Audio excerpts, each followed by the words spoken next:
Hello बच्चों, चलिए प्रश्न को पढ़ते हैं। स्तंभ एक में दिए हुए प्रश्नों का स्तंभ दो में दिए हुए उत्तरों से सही उत्तर के साथ मिलान कीजिए। तो हमें स्तंभ एक दिया गया है, स्तंभ दो दिया गया है और उसके संगत बच्चों हमें सारी बातें यहाँ पर नजर आ रही है। हमें क्या करना है, इस जोड़ी को मिलाना है। प्रश्न को हल करेंगे, परंतु उसके पहले हम क्या लिखेंगे, मुख्य अवधारणा, जो इस प्रश्न को हल करने में हमारी मदद करेगी। तो मुख्य अवधारणा, मुख्य अवधारणा में हम देखो प्रश्न में क्या क्या पूछा गया है आपसे। प्रश्न में हमसे पूछा गया है समांतर श्रेणी। तो बच्चों समांतर श्रेणी के बारे में हमें पता होना चाहिए, तो मैं समांतर श्रेणी का व्यापक रूप यहाँ पर लिख देता हूँ, उससे आपको बात समझ में आ जाएगी।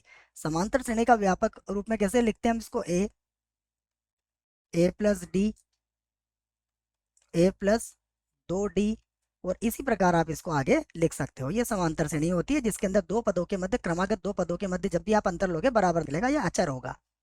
इसके बाद लिखेंगे हम गुणोत्तर श्रेणी को, गुणोत्तर श्रेणी।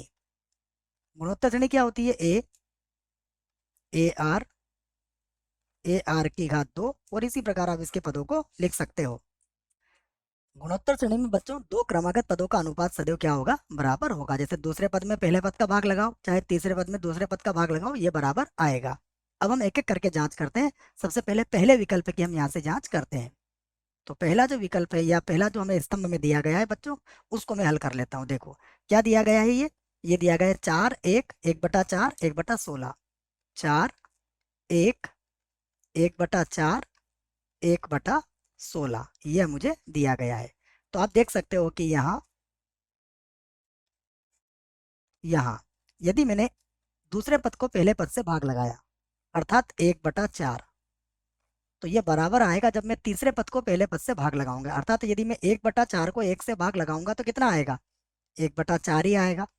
अब यदि मैं 1/16 को बच्चों भाग लगा दूं किससे, 1/4 से, तो मुझे क्या मिलेगा, देखो ये 4 ऊपर चला जाएगा तो 4 से 4 कट जाएगा, बराबर कितना मिलेगा, 1/4।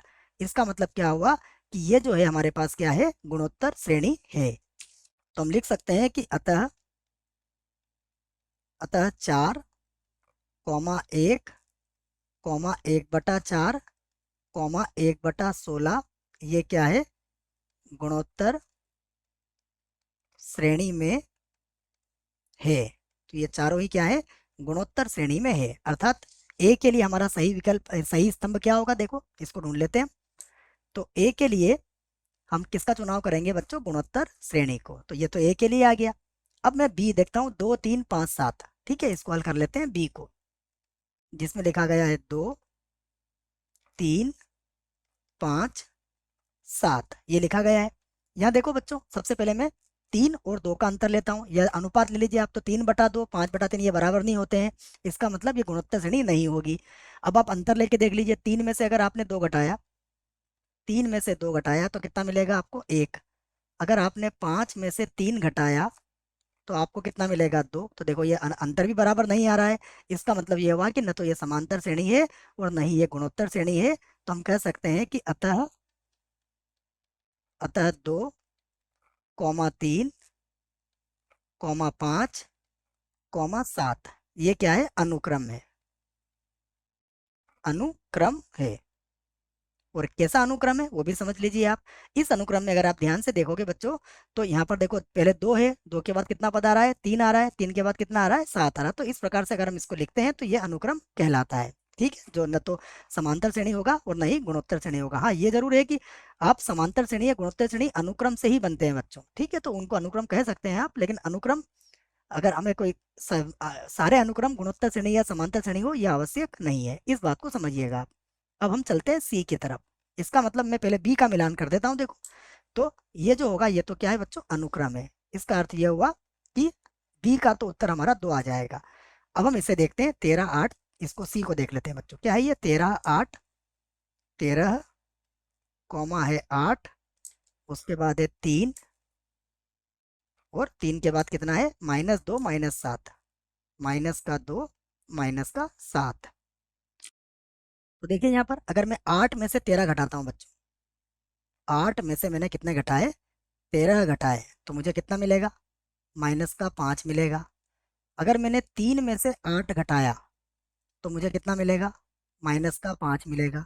अगर मैंने -2 में से 3 घटाया तो मुझे कितना मिलेगा? -5 मिलेगा। इसका अर्थ क्या हुआ? चाहे तो एक और बचा है उसे भी घटा लेते हैं। अगर -7 में से कितना घटाओगे आप? -2 घटाओगे तो भी कितना मिलेगा? -5 मिलेगा। तो आप कह सकते हो कि अतः ये समांतर श्रेणी है। समांतर श्रेणी है। तो हमने इसको समांतर श्रेणी बता दिया है बच्चों। यहाँ पर लिख लेते हैं अतः समांतर श्रेणी है। तो सी का मिलान किससे होगा? सी का मिलान होगा 1 से। तो हमारा उत्तर क्या आया बच्चों? हम यहाँ पर लिख देते हैं। हमारा उत्तर आया है, मैं इसको यहाँ पर जमा के लिख देता हूँ। देखिए, ए के लिए सही मिलान क्या है? देखिएगा, ए के लिए सही मिलान है 3, तो यहाँ पर लिख देते हैं 3। ठीक है। और बी के लिए सही मिलान क्या था? बी के लिए सही मिलान था 2, तो हमने 2 लिख दिया। और सी के लिए हमारा सही मिलान क्या था? 1 था। तो ये हमने सभी जोड़ियों को मिला दी है और यही हमारे प्रश्न का क्या है? यही हमारे प्रश्न का उत्तर है। मुझे आशा है बच्चों प्रश्न का उत्तर समझ में आया होगा। धन्यवाद।